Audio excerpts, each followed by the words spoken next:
Hola de nou, petits grans lectors! Avui passo per aquí amb dues píndoles dedicades als que teniu entre 7 i 9 anys.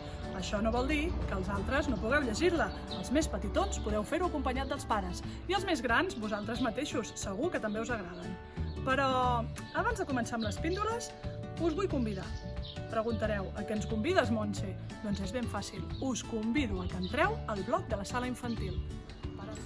Per entrar al blog de la sala infantil ho podeu fer a través de la pàgina web de la biblioteca, aquesta que us deixo aquí baix. I ara sí, ara que ja tenim clares aquestes coses, podem començar amb les píndoles de lectura. La primera es titula Un cargol fa fantàstic. I aquesta píndola ens la porta l'Eulàlia Canal amb la col·lecció Sopa de llibres. I com molt bé diu el títol, tracta d'un cargol que últimament se sent molt sol. Si voleu descobrir com ho fa per fer nous amics, només heu d'entrar a l'eBiblio i descobrir-ho vosaltres mateixos. I la segona lectura que us porto és de l'Artur La Perla, el mateix autor de Superpatata.